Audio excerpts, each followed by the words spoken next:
Reportedly hacked. This according to a report. The personal email accounts of two of the highest-ranking national security officials have been hacked.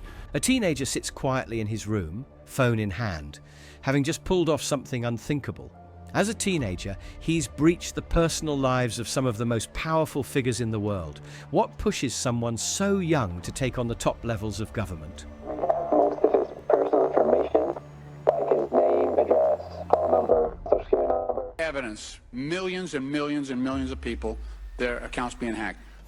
Their personal accounts, but not their government-secured systems that handles. And how did he do it from his bedroom? Behind this lies a group of hackers who would soon rock the US intelligence community like never before. On a crisp autumn day in October 2015, John Brennan, the head of the CIA, receives an unusual phone call. For a second, he hesitates before answering. To anyone else, this might seem like a prank, but Brennan isn't just anyone. The FBI is looking for a teenage hacker who claims to have accessed the personal email of CIA. Difficult, would you say it is? You mean out of 10? Sure, out of 10. Leak more information. Is there any specific target? Yeah, the government and the police, like the White House people. He's one of the most powerful figures in the world. This call, it would soon be classified as part of a larger scheme involving identity theft, harassment of government officials, and cyber terrorism. Across the Atlantic, in a quiet home in England's West Midlands, a 15-year-old sat in his room, phone still in hand, stunned by what he had just done. He called himself Cracka. At that time, Cracka led a group called Crackas With Attitude. They leaked personal information of FBI agents, police officers, and DOJ officials, even sending classified documents to Julian Assange. In doing so, they became one of the most notorious hacker groups of their time.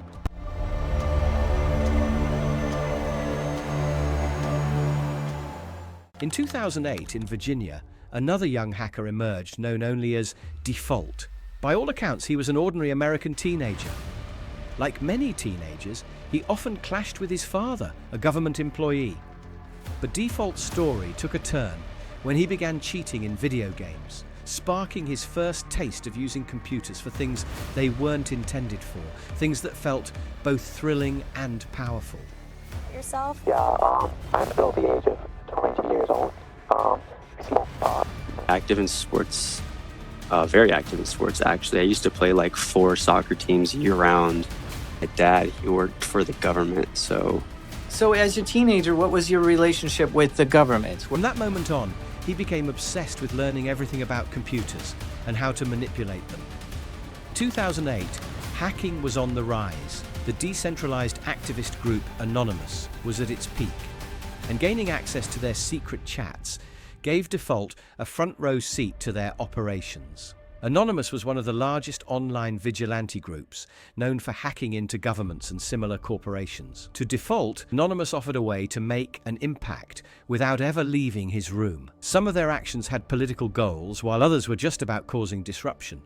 Default, giving into his curiosity, started hacking random websites to test his skills. Over time, however, his view of Anonymous shifted. The group had grown so large that trust became an issue. Federal agents were infiltrating their ranks. Stepping stone in the hacking collective, conclave, whatever, to get to where we're at today. It's just, it was necessary. It was people congregating for similar belief systems and standing up for something. It had its place in time. The Anonymous chat room was a hot mess. The biggest disaster of a chat room you've ever seen.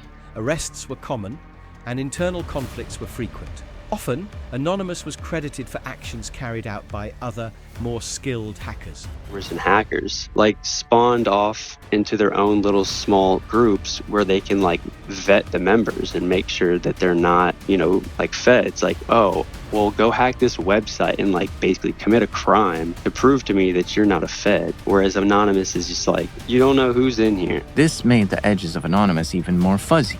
New groups were forming out of it, and they had their own ideas and agendas. Anonymous chat rooms and think, those cats are cringe. We don't want to be affiliated with that stupid stuff. We're our own group. And IRC hacking groups would come out of Anonymous. Default soon found himself drawn to offshoot hacker groups, one of them being a non-sec.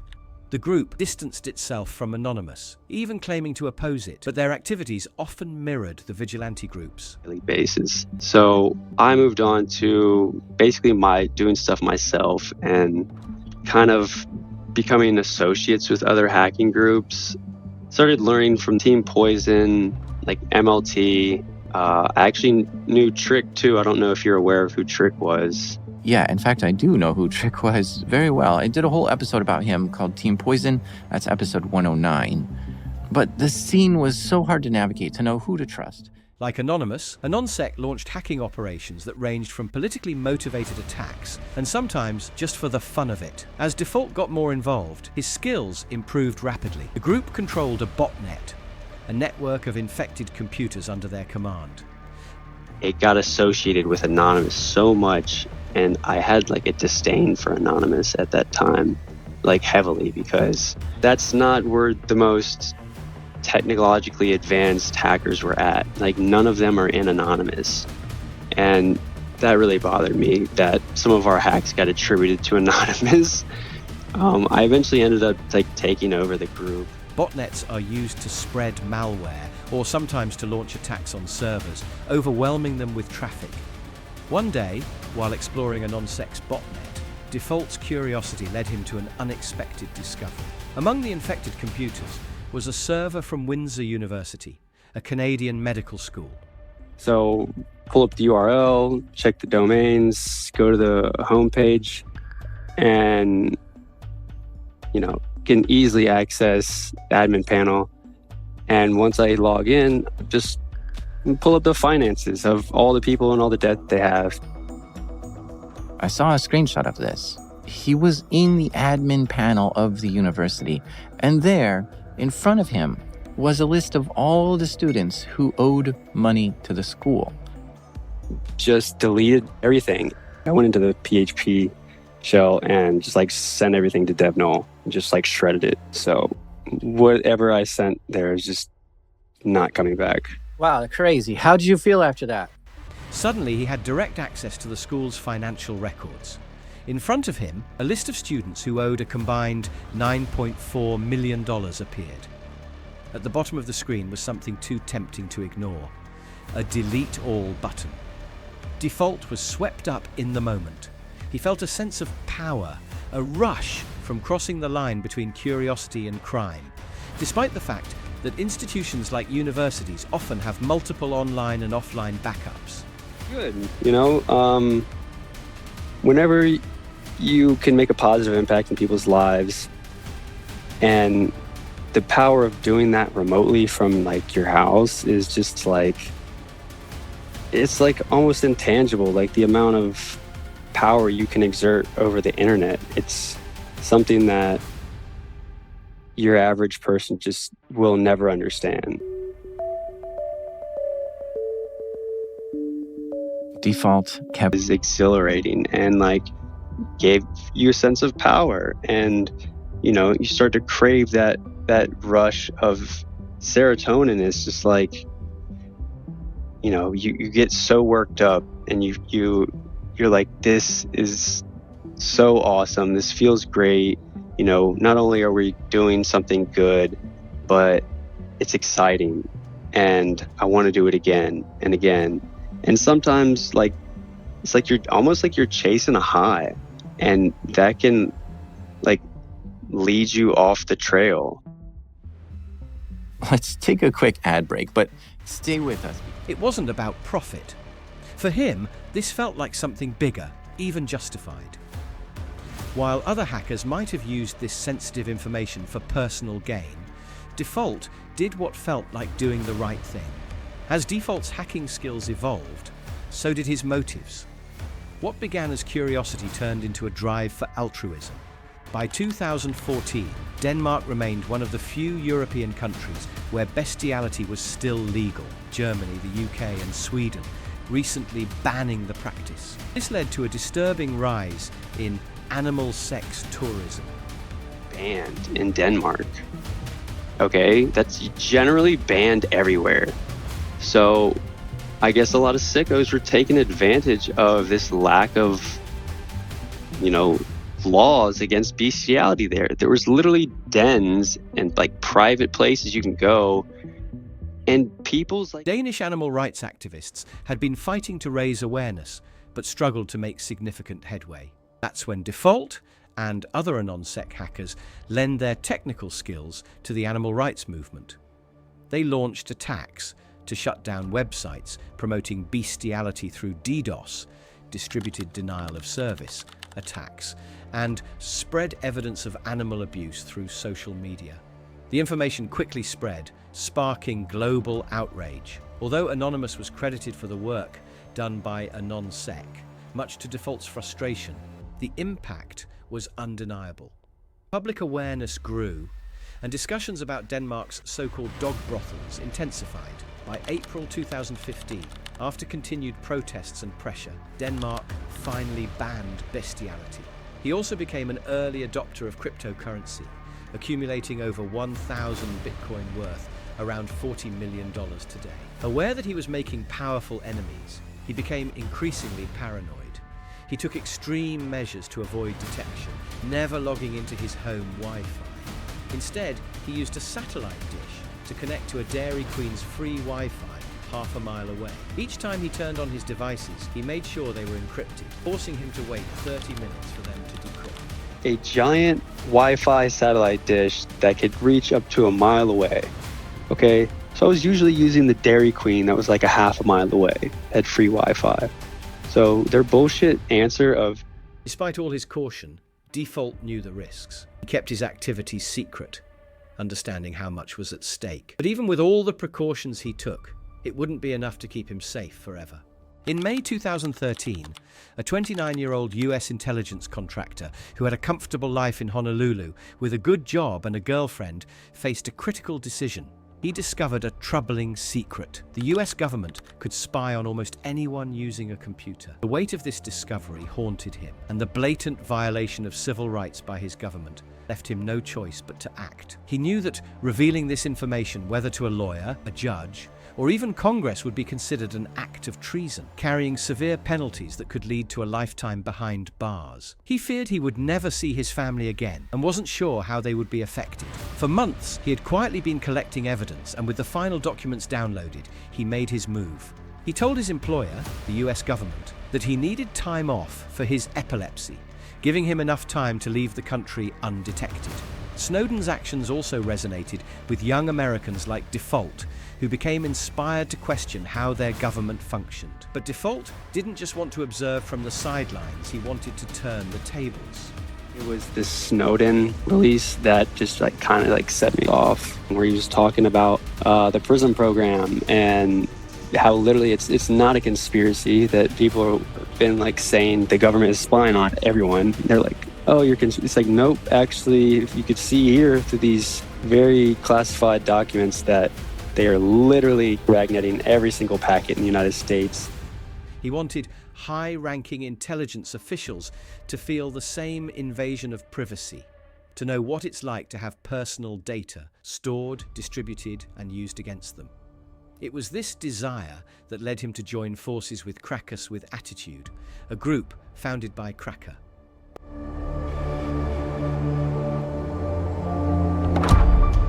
In 2015, Leicester, England, a quiet housing estate on the outskirts of a former mining town, offered few activities for a restless 15-year-old teenager like Cracka.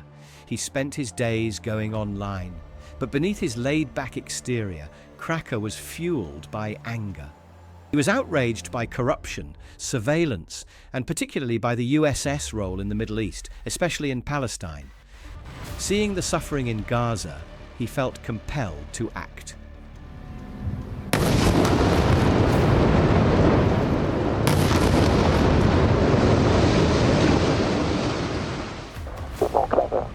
What was your motivation for doing this? One of Cracka's first targets was James Clapper, the National Director of Intelligence under the Obama administration. Clapper's phone number and address were surprisingly easy to find with just a quick Google search. Cracka hacked into Clapper's email and proudly posted his success on Twitter. This caught the attention of Default, who admired Cracker's bold move.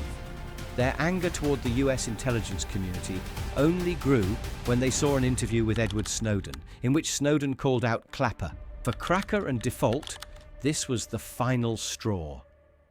Teaming up with other hackers loosely associated with Crackas with Attitude, they set their sights on a bigger target, CIA Director John Brennan.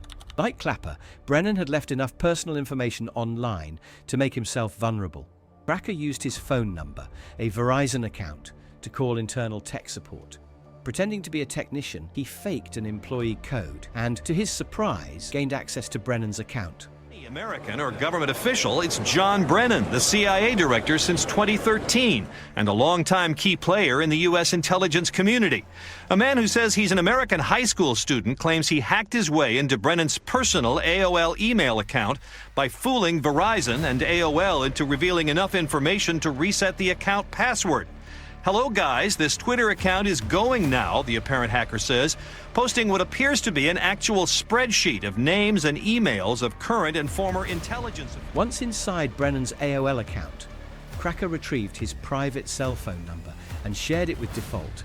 Two began spamming Brennan and his family with calls. Although the calls were mostly pranks, Brennan couldn't be sure what they were dealing with at the time. Wow. And he asked how much money I wanted. I said, I don't want any money. I want you all to stop being so corrupt and committing crimes whilst prosecuting people for the same stuff y'all are doing. Like, so hypocritical. Like, basically, like, y'all are awful people. Like, really. Like, you're not doing any net positive things for the world. You're just not.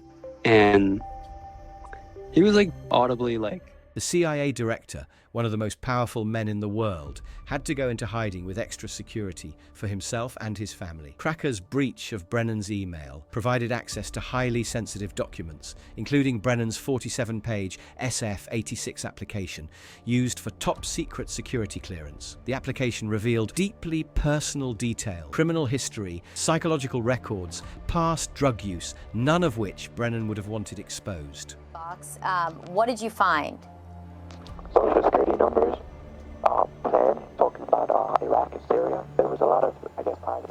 Worse still, Cracka uncovered Bush-era documents related to US strategies in the Middle East and congressional correspondence regarding the legalities of interrogation, or, as some might call it, torture. Cracka's first target wasn't James Clapper, but Homeland Security Secretary Jay Johnson. Somehow, he managed to break into Johnson's Comcast account. Johnson said, "What happened was, somebody called Comcast, posing as me, and gained access to parts of my account in my house and a phone I never use. That's an issue I'm taking up with Comcast." Jay Johnson refused to provide further details, stating that the case was still under investigation.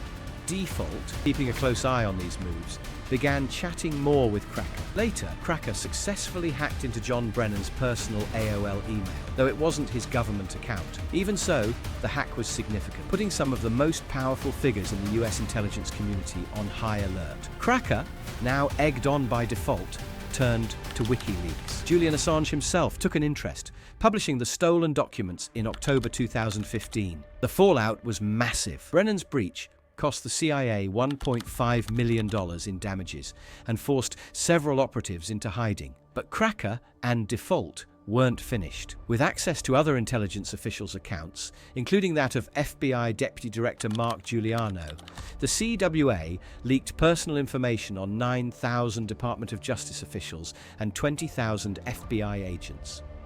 They even breached the Justice Department's Joint Automated Booking System, exposing records of US prisoners, including fellow hackers like Jeremy Hammond. One by one, institutions were humiliated. What began as a few pranks had grown into an unprecedented breach, one that shook the foundations of US intelligence and proved that no one was truly untouchable. Default knew his actions had stirred up serious trouble. He was paranoid from the start, constantly watching his back. But in a moment of weakness, he let his guard down. His downfall began when he got involved with the ex-girlfriend of one of his friends. Him of criminal perjury, lying under oath. This enraged Default and Cracka. Our leaders were caught in a lie. What more can we find on them? But Cracka was the one who acted on this. I believe he acted alone, actually. Cracka got into the online account for James Clapper's internet and phone service. Somehow, from there, he was able to get Clapper's wife's social security number and posted that publicly. Then he routed all the calls coming into James's phone to a free Palestine hotline. Cracka posted proof of all this to Twitter. Default thought he'd played it right, asking for permission beforehand, and his friend had casually given the green light. But that friendship was more fragile than he realized. One night, while drinking and chatting on Xbox Live, Default made a grave mistake. Drunk and cocky, he boasted that he was behind the hacks they were seeing on TV. He didn't think much of it at the time, assuming his friend wouldn't believe him, let alone act on the information. But today, Default is almost certain that this friend turned him in. When the FBI came, they didn't knock. They stormed in, just as Default's computer was finishing its decryption. Agents with assault rifles dragged him out, copying his hard drive before it re-encrypted and seizing all his equipment. Default knew immediately it was over. But the worst part? Watching them carry away his hard drive with nearly 1,000 bitcoins. It was a devastating moment for Default. Cracka, too, was raided. British police confiscated his computers. Several other members of Crackas With Attitude, CWA, were arrested, both in the US and the UK. Cracka, being underage, got off relatively lightly 2 years in juvenile detention. He became the first minor in the UK imprisoned for hacking. Today, Cracka has left his old life behind and is focusing on building a career in cybersecurity. Default wasn't so lucky. Despite being less involved than Cracka, he was hit with a 5-year federal prison sentence and ordered to pay $145,000 in restitution. Worse, he spent much of his sentence in solitary confinement. In court, he admitted, "I thought what I was doing was right in terms of political justice. But 2 years later, I realized I was completely wrong." Even Edward Snowden, the whistleblower who inspired so many like Default, faced severe consequences. His life in Russia has been far from peaceful, as intelligence officials openly fantasized about killing him. Whether you're a principled whistleblower or a teenager furious at the world's injustices, messing with the US government has a lasting impact, and the government's surveillance isn't going away. In December 2023, the Biden administration renewed a controversial surveillance program. This law allows the US government to spy on anyone in the world, including its own citizens, without a warrant. Although it's intended to be used for legitimate intelligence purposes, a 2023 court ruling found that the FBI had abused this database 278,000 times. Between 2016 and 2020, the FBI used it to monitor donors to political campaigns, suspected January 6th rioters, and even Black Lives Matter protesters. What started as a series of hacks from a small group of young outsiders sent shockwaves through some of the world's most secure agencies. But for those involved, the thrill of exposing vulnerabilities came with consequences they never could have fully prepared for. Their actions forever changed the way governments handle cybersecurity, and their own lives were never the same.